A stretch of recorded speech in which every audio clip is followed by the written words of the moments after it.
Welcome to the Biz Gone Social podcast. We help entrepreneurs navigate how to get known, get customers, and get the edge over their competition. Here is your host, Lorraine Duncan.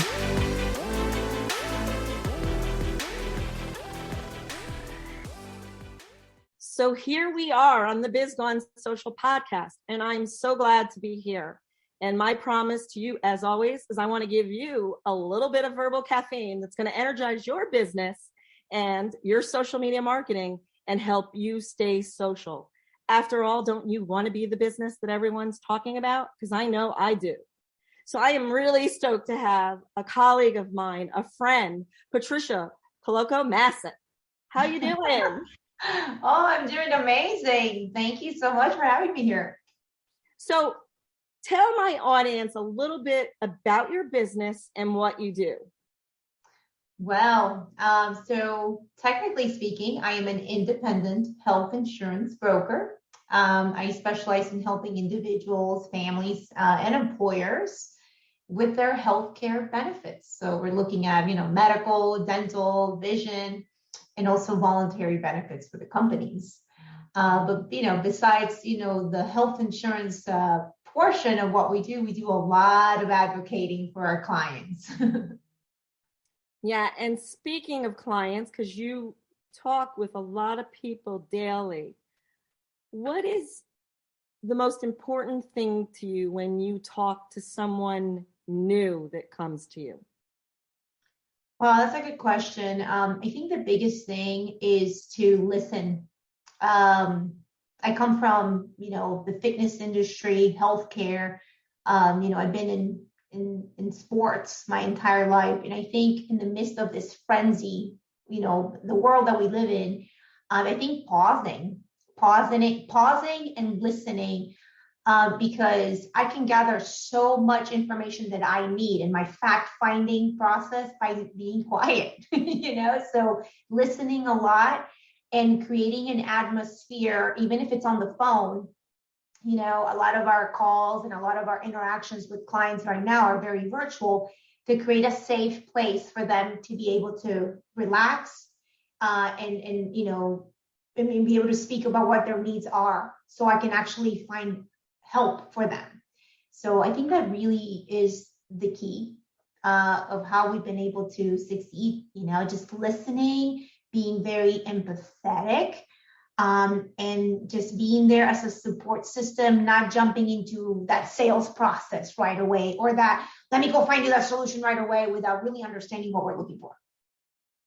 Yeah. And, your business is a very people business.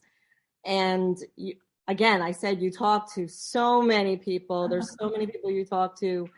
What would you say is the one thing that you enjoy about meeting with different people? Wow, that's good. So yeah, I think the biggest thing is listening to what they're going through, being able to create, like I said, that platform for them to, reducing the stress levels.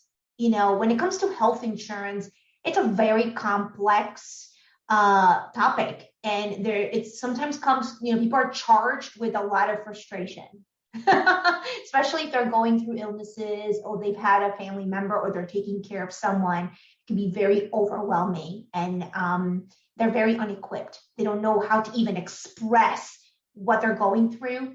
There's a lot of lingo. They talk to doctors. So just being able to kind of get their minds organized and help them kind of, once kind of detangle everything that's going on into steps and a checklist for them to go out and get the information that I need. So I think that is my most favorite part, to be able to help in that way. Just let's get organized here, because in the midst of everything they're saying, we got to get into action, Yeah.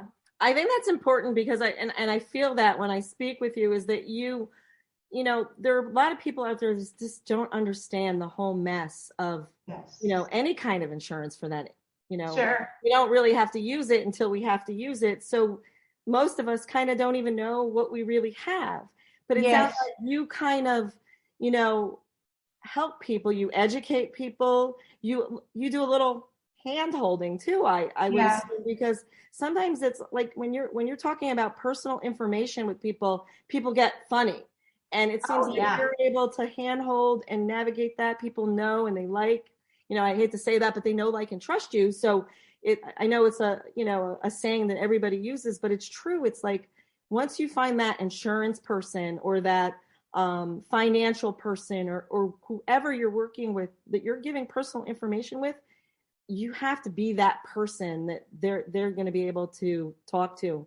And from knowing you over the past, I guess, 6 months, it's been, I feel you're that person. And so one of the things, here you have your insurance business.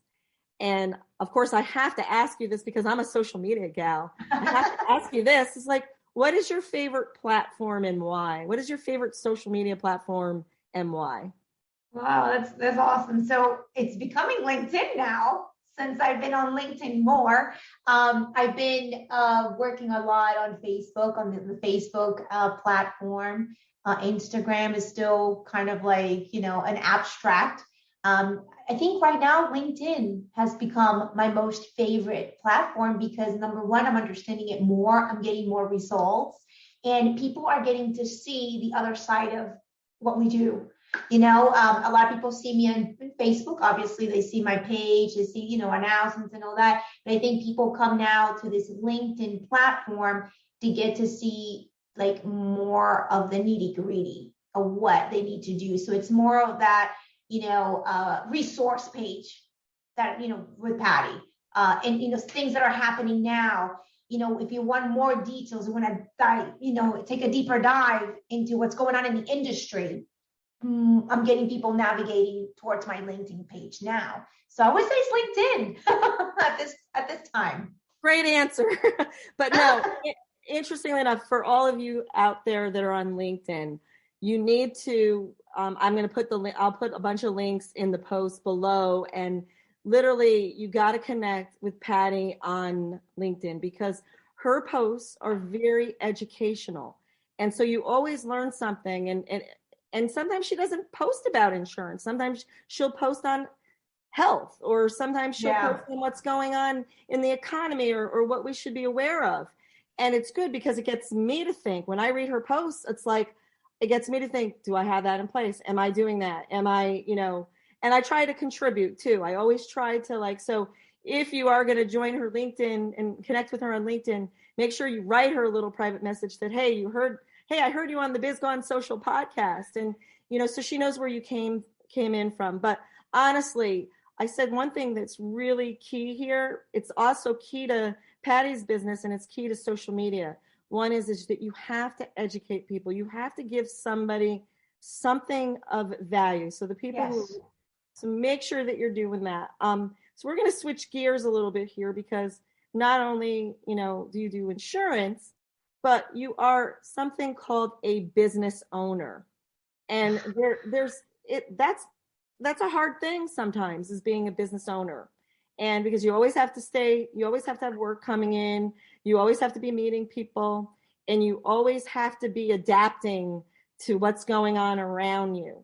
And so one of the questions I have is, everybody likes to tell us about, what's going good in their businesses.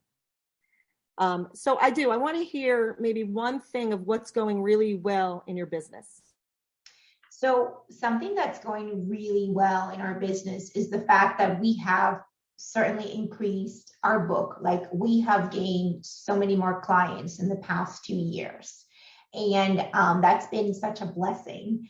And at the same time, it just shows how the word has gone out. A lot of my business, almost I would say 95% of our business is coming word of mouth. That to me, it's such a victory, because when I first started, that's really what I wanted. I wanted people to not just shop price, and just be looking at co-pays and deductibles, but to see the value of having that personal health insurance agent that is looking out for their health. In other words, we teach people that yes, insurance it's vital, but it's a financial tool. we want to make sure that you prevent disease, that you're active. Like, so there's the wellness side of Patty coming out.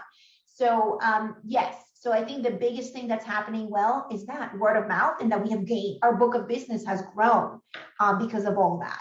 So that's something that we're very proud of. That's awesome. I mean, that's always a good thing, getting more clients and stuff, but also just your take on it is that, there's a lot of people who sign on with an insurance and they go for cheap. Now, Yep. Maybe it's because that's what all they can afford, but you also want to look at really the item lines that are in that insurance policy, because if you get the 1,092 policy and it has this huge deductible, but then it doesn't even cover, not even 2 weeks of in-home care or whatever.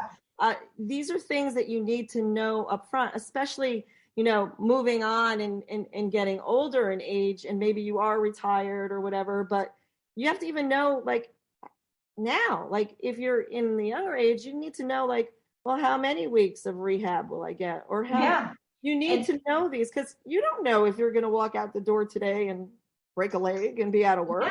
Yeah. And to add to that, I think the biggest thing is in the Medicare world, it's a very highly advertised thing. And a lot of clients, sometimes they think they have something in mind. And I know it sounds a little bit harsh right now, but I'm not an order taker. Like, I still need to do my fact finding. I'm so glad you have, but I still have to go through my process because I'm here to verify every single thing.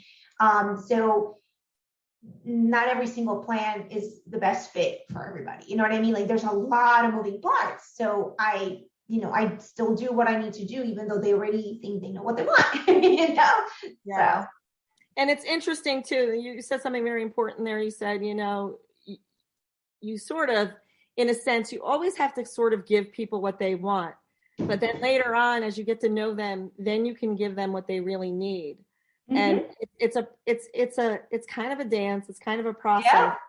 And when you can go next, like when I'm working with my social media clients, I say, we can continue doing it this way, but to get to the next level, we have to push a little bit more, and we have to do a little bit more on this end. And, once they've been working with you, they understand you, and they know that you're out for their best interest. Yes. And then they will go the distance, and it makes a great client, relationship form and happen. It's like so good. So the second part of that question, the first part was, of course, what's working good in your business, but, it's always not a good day. Mondays may not always be a good day, or some Mondays may not always be a good day. Friday is always a good day because we get to go home, but no, but really, we have challenges. And I think it's important because there's a lot of people listening that may be wanting to go into business for themselves. And so they need to know the challenges. So what would you, on a day-to-day basis, what do you think would be like the biggest challenge of doing the business that you do? Well, that brings up a lot of different things, of course, being an entrepreneur. I think the biggest part is when our clients don't see that there's a partnership. You mentioned the word, it's a dance, right? It made me think when we talk to our clients, it is like, in other words, we need to partner into this task so we can both be successful. I'm going to give you a quick example. We're talking about the marketplace, right? There are times where there are, people need to submit paperwork, like proof of income or like a citizenship certificate. The marketplace will send out notice of action. You got to submit this. And we are, as a courtesy to our clients, we send them an email, we remind them and all that. But technically, I'm not able to go and do that for you, my clients. You know what I mean? Like, we can only take them this far. And a lot of times what happens if they don't submit documents, for instance, they'll lose their coverage. So who gets thrown under the bus? Oh, first thing, the agent didn't do that for me. So what I'm looking for, right, and I've learned over the years is, okay, I'm not really looking out for just clients. Like, our goal is to find clients that are, able to partner with us and be part of the miracle. Per se. That's awesome. I mean, that's, in a world that is so big and so everything can get, interpreted a different way. It's so important to know that, it's true. You can only bring a client so far. And sometimes, they don't do what they have to do. And then who's helping them anyways? You're helping them get their coverage back. But you don't want to get to that. And because it probably went up, you probably got a good rate at that point. And now, there's all these other factors that play into everything. So yeah, to everybody out there, if you have an insurance policy and it's about ready to, expire, make sure you send in the documents, because it's please do. I had that happen to me last week, and it was just really, it was a difficult conversation to have, and I would never avoid my clients. I would always, explain, and I'm very patient, but, there is a part that needs to happen, and also we're very clear with our scope, what we do. We're insurance agents, we're not case managers, that kind of thing. Yeah. Now you, again, you're in a field that, changes, the rules change. That's right. And so my question to you is like, how do you continue to learn in order to stay on top of things within your role? Yes, ma'am. Good question. So I always say we have a foot on the field and then one foot in the classroom. And I always see life like that. We go through so much education every summer in preparation for the following year, but there's a whole lot that we're doing. So I'm working on reading more business books. That's more of the business side. But as far as being in touch with our industry, we make an effort to not just listen, to what the insurance carriers are telling us. We do our due diligence, and we're very well versed into Centers for Medicare, Medicaid. We do a lot of research ourselves. So as a company, we have our, that one time every week, like we actually do on Fridays, is okay, this is the day where we catch up with what we did during the week, and we need to bring something like what's happening in our industry. What is going on? Like, for instance, the Part B that changed for 2022. We need to be aware of what caused that, because those are the conversations that we will have with our seniors. For instance, like, why did my Part B go up? I need to have an answer for that, right? Or at least show them where to go to learn more, things like that. So we're constantly in touch with not just what the insurance carriers are pouring out as far as education. Oh, that's awesome. I have one final question. It's geared to our listeners, is if there was one piece of advice that you can give my audience right now when it comes to having a business and running a business, what would that be? Wow. The first word, and this is something I continue to work on, it's self-care. First of all, self-care, make sure you set and be very, very, very strong about that, setting boundaries. Your own health, you don't need to sacrifice your own health because you're trying to, build a business. I see a lot of business owners sacrifice so much: family, health, everything, life, enjoyment, to the point that their business becomes this monster. So we go on our own because of all the good things, but sometimes I think we create our own prison and detach your identity from your business. Yes, you created your business. This is your baby, or whatever you want to call it, but you're not. Your identity, it's not linked to what goes on. Yes, it's your reputation. Yes, it's your project. It's your signature. But when things don't go well, don't think that, you suck at life, per se. No, that's actually really good advice. And I had to take that advice earlier, not earlier this year, but what I should say towards the end of the year, where I had said to my coach, I said, oh my gosh, I created a monster, and I no longer have a life anymore. and literally it took, it's one thing to write something down on paper, but then it's another thing to actually do it. And that the doing it part is hard. It doesn't have to be hard though, but if you make the plan to do it. Like I noticed, like there's some things that I've been incorporating in my business to help me be healthy. And one of the things that I do, of course, I have a very sedentary job. And I too was an athlete. I think we shared earlier in a previous conversation that you love, sports and you're athletic.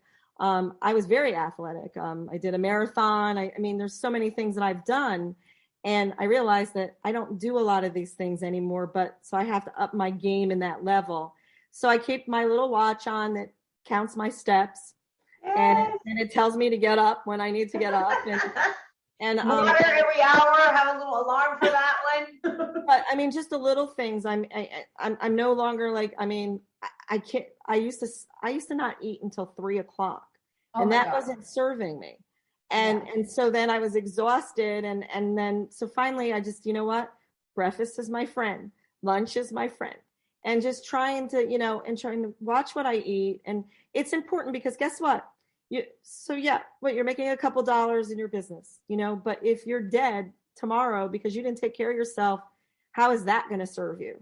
So the bottom line is remember, tomorrow isn't always promised, but we can do some stuff to, some preventative stuff to make sure that we are taking care of ourselves. So that, to me, that is, if whoever's listening, if that's speaking to you, just take time. And even if it's a spa day, for Pete's sakes, or maybe you need to take a long weekend away from your business, whatever that looks like for you, just do it. Don't wait. Don't say tomorrow, because, there may not be a tomorrow.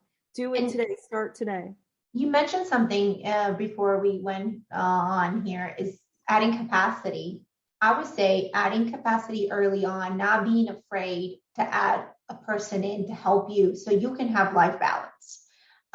It took me a while for that to kind of let go and learn to delegate and let go. And yes, you can teach someone do things, so give yourself permission and look at your finances and plan for that day that you can hire someone and have somebody part-time to help you. Give yourself permission to that. It is possible. Oh yeah. Amen. And I actually did that this year, and I know Patty practices that. So it is so important, do the stuff that you were made to do, that you're passionate about doing, and then delegate all the rest so you can be the best version of you that you could possibly be. So thank you. I want to thank you so much for being on my show. And can you just, if somebody needs to get in touch with you or would love to connect with you outside of, the Biz Gone Social podcast, how would they get in touch with you? I'm going to make it really easy for people. So I have 2 websites. The one is the general one where you can see everything we do. It's called collocamotion.com. Okay. And then the other one's Medicare by Patty. You'll have everything you need to connect with us. We're very responsive. So you'll find everything there, social media, phone numbers, everything right there. That's awesome. Thank you. Again, thank you so much. And to everyone out there, until next week, I will see you soon. Thanks for listening to the Biz Gone Social podcast. Find us on Instagram at Biz Gone Social for extra tips. Check back weekly for new episodes. Until next time, stay social.